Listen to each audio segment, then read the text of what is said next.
bertiga ya, karena laki-laki cuma bertiga kita di sini, agak repot Pak Wendy ya, mending nggak usah.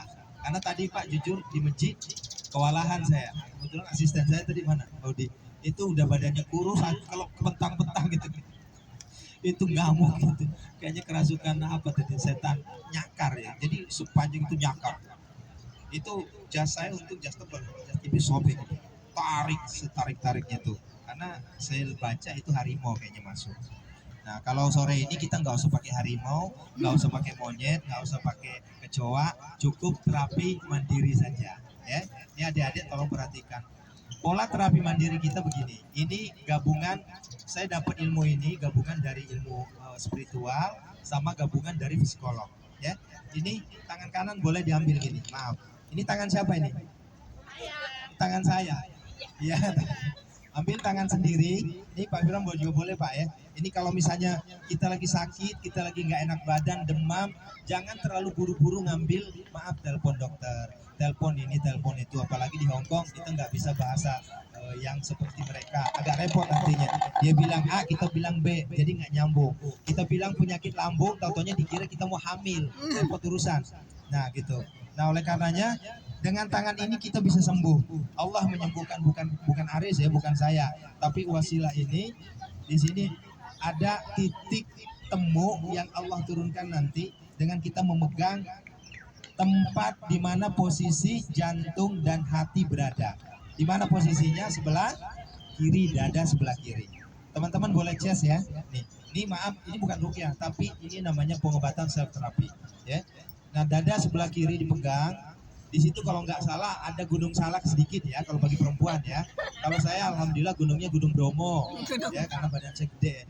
Nah di belakang gunung salak itu ada dua fungsi tubuh yang nggak bisa dipisahkan, yaitu ada jantung sama hati.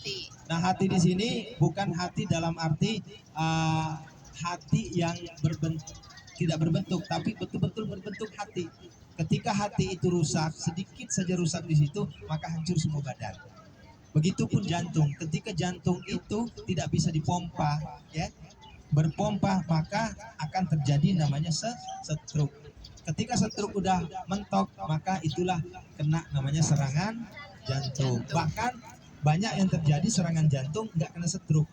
Kalau kena stroke dulu baru serangan jantung ada, tapi rata-rata biasanya serangan jantung baru stroke. Ya gitu ya. Nah nanti boleh di combine sama pendapat dokter, karena saya bukan dokter, saya hanya terapis spiritual. Nah teman-teman sebelah kiri dipegang ya, posisi dada itu ada di situ. Nah kemudian kita combine dengan bahasa Islam, bahasa permohonan kepada Allah. Bagaimana caranya? Kita bacakan Fatihah untuk diri kita ya, wa ila ruhi wa ila jasadi, wahai jasadku, wahai ruhku. Itu loh maksudnya bahasa Indonesia gitu, wahai jasadku, wahai ruhku. Nah kemudian jenengan berdoa untuk diri sendiri, apa yang ada di dalam penyakit diri jenengan sendiri. Katakanlah saya kena kanker payudara. Tadi di Al-Istiqomah tuh banyak yang kena kanker. Sebutkan bahwa ya Allah, aku mohon, wahai jasadku, wahai ruhku, keluarkanlah penyakit kanker itu agar supaya tidak mengganggu kehidupanku, agar saya bisa beribadah semaksimal mungkin kepadamu. Ini hanya rangkaian bahasa. Ada yang kenal sama Ustadz Danu nggak? Ustadz Danu MC itu hampir sama dengan terapi saya. Dia hanya bahasa, kumpulan kata-kata saja, tapi orang langsung bisa sembuh. Ya, itu bukan karena Ustadz Danu hebat, bukan karena Aris Alwi hebat, tapi Allah sudah redo. Kalau Allah sudah redo, biasanya nggak ada yang susah. Ya, ketika emak kita sudah redo, bapak kita sudah redo, biasanya minta beliin sepatu, minta beliin sepeda itu gampang. Tapi kalau bapak emak nggak redo, itu susah. Mau gimana pun susah. Nah, kembali ke dada tadi, sampaikan wahai ruhku, wahai jasadku, ya. Kemudian di ujung nanti bacakan suratul Fatihah yang muslim. Kalau yang bukan muslim itu nggak usah pakai Fatihah, cukup bayangkan, cukup sampaikan ke Tuhan kalian. Kenapa? Karena praktek saya ini, ya, terapi saya ini dikombin juga seluruh agama. Ya, alhamdulillah sudah 6.000 pasien saya obati. Bukan saya sembuhin Pak, firmannya maaf. Mohon maaf, bukan saya sembuhin karena saya bukan penyembuh Pak, tapi saya hanya ikhtiar pengobatan. Perkara sembuh atau enggaknya itu hak prerogatif Allah, ya. Makanya kalau misalnya ada pengumuman dapat menyembuhkan kanker payudara, mohon maaf kayaknya harus dikoreksi deh. Seakan-akan dia sudah mendahului Tuhan itu, ya. Tapi kalau dibilang begini, insya Allah kami ikhtiarkan pengobatan untuk penyakit A, B, C, insya Allah seperti itu. Nah, di posisi dada itulah ditekan pelan-pelan. Kemudian tarik napas melalui hidung, keluarkan melalui mulut. Ya.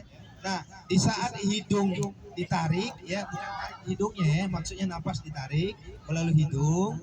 Itu bayangkan alam bawah sadar kalian semua seakan-akan itu penyakit ditarik, apapun penyakitnya, sakit hati, sudah dilamar 3 kali gak jadi-jadi, ya ini yang sering terjadi loh, ya. Atau suami saya, ya Allah udah saya kirim setiap bulan di Indo, ternyata main sama yang lain di sana, sakit hati saya Ustaz, sakitnya tuh di sini, makanya dipegang di situ, ya.